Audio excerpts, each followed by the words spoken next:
Mais ça bougera inévitablement, hein. De toute façon ils seront obligés. L'agriculture telle qu'elle est définie actuelle n'est pas durable, donc il faut bien repenser une agriculture qui respecte le sol. Mais il faudra du temps, il faut laisser le temps au temps, comme on dit.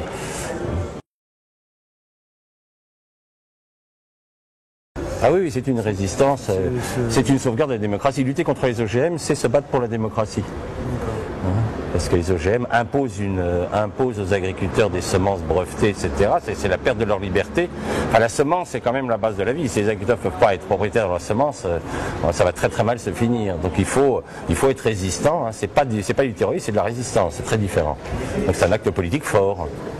D'ailleurs, là, cet automne. Des citoyens. Oui, non, mais moi, je vais. Ah oui, moi, je vais dans les procès pour aider les agriculteurs. Oui. J'estime que c'est mon devoir de scientifique d'aller parler pour que parce que les juges, ils n'y connaissent rien, ils n'y comprennent rien, les juges. Pour eux, il y a eu acte terroriste, destruction de culture. Eux, ils voient cet aspect purement légal. Quand on leur explique qu'on n'a pas fait ça pour casser spécialement le champ, c'est parce qu'il faut protéger les semences et que les semences, c'est la vie.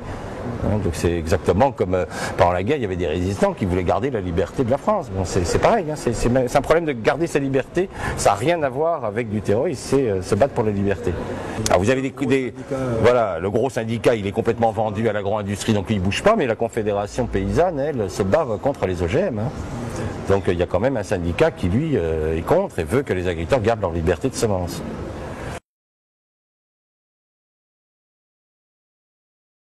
Solution concrète, c'est remettre du carbone dans les sols, c'est-à-dire arrêter de gaspiller la matière organique, ce que fait notre société depuis un peu plus d'un siècle. Jusqu'alors, les gens ne le savent plus, mais enfin jusqu'au 19e, les gens étaient paillés comme les vaches. Les paysans mettaient de la paille dans les rues, puis les gens ils jetaient les pots de chanvre par la fenêtre, puis après tout ça c'était ramassé, c'était remis dans les champs. C'était ce qu'on appelait pailler les rues. Et les paysans avaient leur rue d'ailleurs, et puis se bagarraient à la fourche, il ne fallait pas venir les piquer son fumier. Et ensuite on a inventé donc le tout à l'égout, puis on a séparé complètement. On a mis ça dans les stations d'épuration, il n'y a plus de retour à la terre. C'est la terre qui nous nourrit ne reçoit plus, n'a pas ce retour de matière organique. Donc il va bien falloir qu'on remette en route le cycle du carbone. Alors le problème qu'on va avoir en Europe, si on parle de l'Europe, c'est le manque de bras, c'est qu'il n'y a plus d'agriculteurs. Donc ça c'est un véritable problème, c'est-à-dire que la France est passée de 4 millions d'agriculteurs dans les années 50 à 400 000, donc il n'en reste plus beaucoup. Donc ça va être un vrai problème parce que l'agriculture respectueuse des sols est demandeuse de bras. On a besoin de bras pour tailler les haies, pour replanter des haies, etc. Et ça va être un vrai problème. On a préféré avoir 4 millions de chômeurs et plus d'agriculteurs. Bon, c'est des choix politiques. Pour les pays en voie de développement, ils ont encore de la main-d'œuvre agricole, puisqu'il y a à peu près, sur la planète, il y a à peu près 1,3 milliard d'agriculteurs. Donc eux, ils sont encore capables, si on leur propose d'autres modèles, de changer l'agriculture.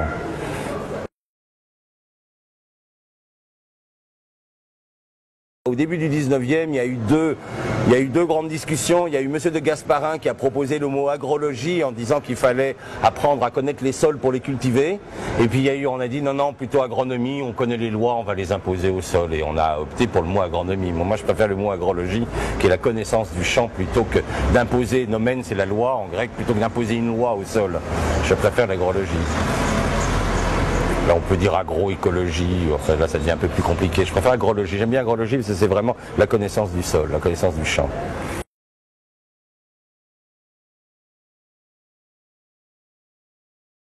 Donc notre laboratoire est le seul laboratoire en France qui fait de l'analyse physique, chimique et biologique des sols.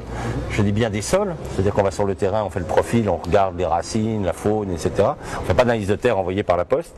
Et à partir du diagnostic, ça nous permet de faire un diagnostic de dégradation du sol. Est-ce qu'on est en dégradation biologique, en dégradation chimique, en dégradation physique. Et en fonction de ce niveau de dégradation, on va recommander à l'agriculteur des itinéraires agricoles, des rotations, etc. qui vont permettre de restaurer son patrimoine et qu'il retrouve un patrimoine en bon état.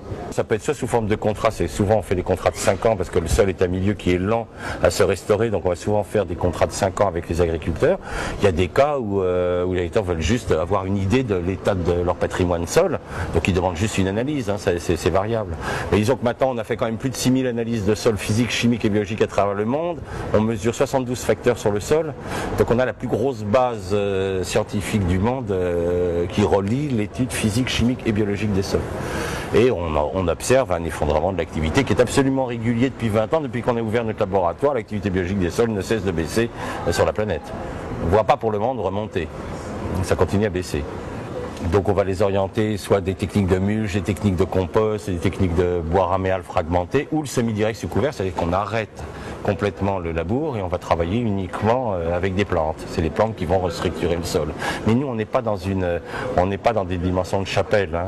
C'est pas bon. Il se trouve que la biodynamie, on l'utilise beaucoup, surtout pour le vin, parce que dans le cas du vin, on observe des minéralités, des augmentations de minéralité des vins qui sont remarquables. Et il y a des gens qui aiment les vins très minéraux, très purs, comme ça. Et la biodynamie nous permet ça. Parce que la biodynamie augmente, et on ne sait pas comment. Scientifiquement, on ne sait pas. Elle augmente fortement l'activité biologique de profondeur.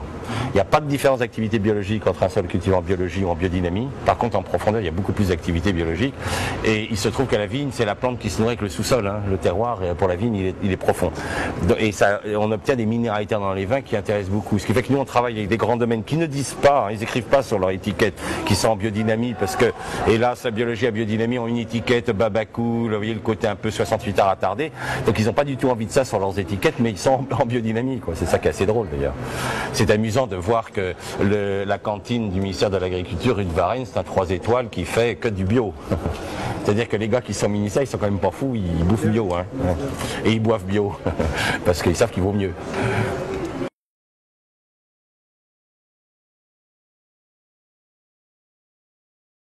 La biodynamie, c'est une philosophie, c'est une attitude vis-à-vis de son sol, puisqu'on va regarder les étoiles, on va regarder un peu tout. C'est-à-dire qu'en fait, on remet la ferme. D'ailleurs, en biodynamie, vous devez avoir une ferme. Hein, vous ne devez pas être uniquement céréalier.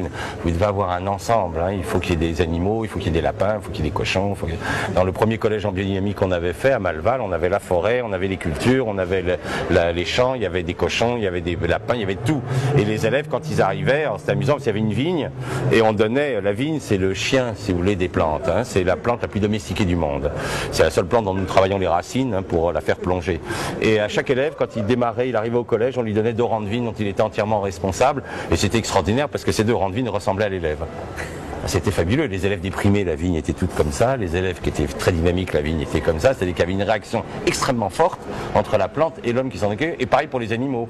Et c'était intéressant de voir, parce que les élèves devaient choisir les bêtes qu'ils préféraient. Ils en devenaient à ce moment-là responsables. Il y avait ceux qui préféraient s'occuper des cochons, d'autres les chèvres, d'autres les moutons, les lapins, les poules. C'est très intéressant de voir, en fonction du caractère, comment chacun se retrouvait sa place au sein de cette ferme. On avait souvent des jeunes qui étaient assez perdus, hein, qui venaient dans ce collège de biodynamie et qui venaient en fait se ressourcer tout simplement, ils venaient reprendre des racines.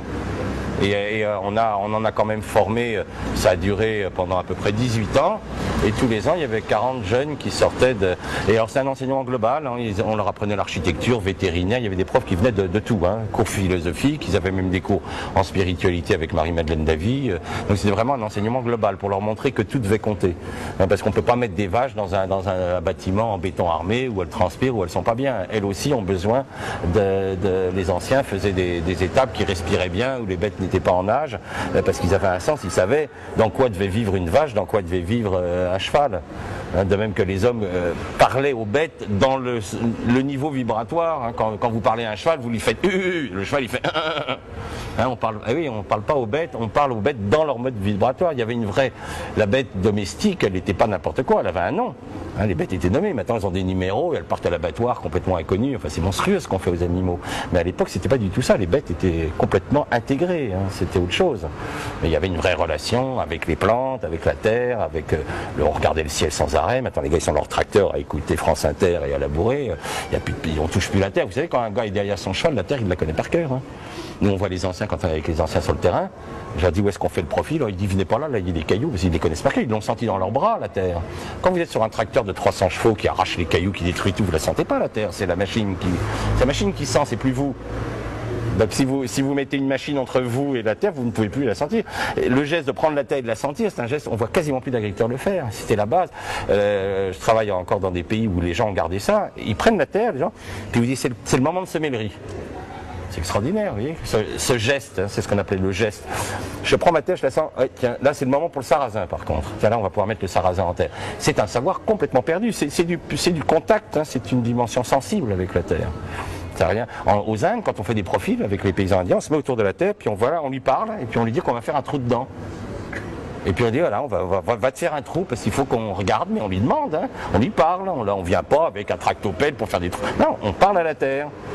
C'est ça qui est assez étonnant, c'est des relations très différentes. Moi, je me souviens, la première fois que j'ai travaillé en Asie, on m'a offert un petit éléphant en bois. Ensuite, je vais travailler en Afrique, on m'offre à nouveau un éléphant. Après, j'ai travaillé aux Indes et on m'offre un Ganesh en pierre. Puis je dis au gars, je vais commencer une collection d'éléphants. Je dis, mais pourquoi vous m'offrez un éléphant? Puis l'Indien, il me regarde, mais alors vraiment en se disant, il est débile. Mais il dit, tu sais pas que t'es un éléphant, toi? Alors, je lui dis, non, je suis désolé, personne ne me l'avait dit. Mais enfin, t'es tout le temps en train de sentir la terre, tu fais comme l'éléphant, toujours avec ta trompe par terre. T'es un éléphant, toi. Mais pour eux, c'était d'une évidence.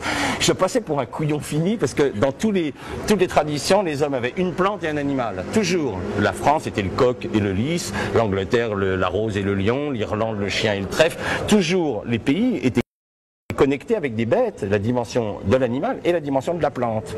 Donc, et tout être humain avait une plante totem et un animal totem. Et puis c'est comme ça que ça marche. En Afrique, vous avez votre animal totem et votre plante totem. Et pour eux, c'était évident. J'étais un éléphant. Puis ils ont rigolé. Tu le sais pas. Vraiment, ils se disent, celui-là, il est retardé. Vous voyez, ils ont encore des approches très différentes de nous. Donc il faut réapprendre ce lien avec la vie. C'est ce que nous faisons aux animaux en ce moment, mais on va le payer. Hein. On a pris ce qu'on a fait aux Juifs dans la Shoah, on est en train de l'appliquer à nos animaux. Camp de concentration, numéros pour leur faire perdre leur identité, on leur grave des numéros. C'est monstrueux ce qu'on fait aux bêtes. On le paiera un jour, très cher ça, parce que vous n'avez pas le droit de faire ça aux bêtes. C'est pas parce que vous allez les manger qu'elles n'ont pas le droit de brouter de l'herbe tranquille. C'est pas vrai, elles ont le droit comme tout le monde au soleil, à la terre, elles ont le droit les poules ont le droit de bouffer des vers de terre. Là on a fait des expériences, on a sorti des poulets de vaches industrielles, on les a mis devant des tas de fumier. Elles ont regardé comme ça, puis un ver de terre qui est sorti, elles l'ont regardé, jamais touché, parce que c'était, tellement abruti dans sa concentration, ça ne savent même pas que le ver de terre, ça se mange. Donc vous voyez, on arrive à des niveaux c'est-à-dire que les bêtes elles-mêmes perdent le lien avec la terre. Tout ça, ça a retrouvé. Mais il faut garder c'était la directrice du collège de biodynamie, elle disait une chose très belle, elle disait, il faut perdre vos illusions. C'est les illusions perdues de Balzac. Il faut perdre vos illusions, il faut acquérir la lucidité. Et c'est là que ça devient dangereux. Il ne faut pas tomber dans le cynisme, il faut maintenant rayonner l'espoir. Parce que sinon vous tombez dans le cynisme, et le cynisme est sordide. Donc il ne faut surtout pas, une fois que vous avez compris que le monde est très pourri en ce moment, il ne faut pas tomber dans le cynisme, il faut rayonner l'espoir. C'est vous dire, il y a d'autres voies, il y a d'autres façons de vivre et d'autres façons de penser le monde. Et vous verrez que tout ça c'est lié à la façon dont nous traitons les femmes, puisque la terre est féminine, donc la façon dont nous traitons les femmes correspond à la façon dont nous traitons la terre, tout est lié. Mais pour ça, il faut aller... C'est très intéressant de travailler avec les agriculteurs. Moi je préfère travailler avec les agriculteurs qu'avec les technocrates. Parce que c'est eux qui m'ont tout appris, c'est les agriculteurs qui m'ont tout appris. Ils m'ont appris à écouter les vaches parler, parce que les vaches vous expliquent si elles sont malades ou pas. Il y a des choses à regarder sur les bêtes. Par exemple, les vaches ont une spirale sur le front. Si elle n'a pas de spirale, c'est qu'elle est en mauvaise santé, la vache. Et la spirale, elle est très belle d'ailleurs. C'est vraiment la spirale de la vie. Tout ça, c'est des choses que les agriculteurs m'ont appris que je ne savais pas. C'est regarder les bêtes, regarder un plumage, regarder un bec, regarder des pattes. C'est des choses que les gens ont complètement perdues, ça. Ça, c'est à force de la regarder. Je pense qu'elle est féminine, la Terre. C'est comme ça que je la sens comme complètement féminine. Pour moi, c'est une planète féminine. Et d'ailleurs, dans quasiment toutes les sociétés, elle est appelée Gaïa, elle est considérée comme féminine.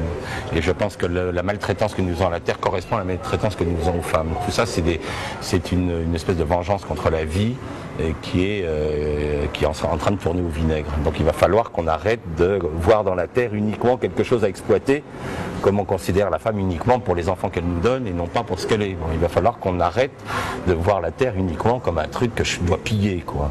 Il faut qu'on quitte ce comportement de pilleur. Mais ça, c'est pas simple. C'est pour ça que il faut commencer par cultiver.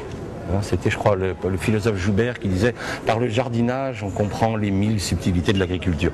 Le jardinage, c'est une très bonne école, parce que regardez une plante pousser. Vous savez, en Asie, ils disent le Vietnamien, oui c'est ça, le Vietnamien plante le riz, le Thaï regarde pousser le riz et le Laotien écoute pousser le riz. Vous voyez, c'est-à-dire ce temps de la plante qui pousse, très important. C'est pour ça que le cultivateur, autrefois, quand il cultivait encore à la main, avait cette espèce de douceur. L'éleveur est toujours plus violent parce qu'il dirige son troupeau, il a tout le temps quelque chose de plus agressif, l'éleveur, Caïn et Abel. Bon, tandis que l'éleveur prend la patience des plantes et après, vous serez calme avec les bêtes.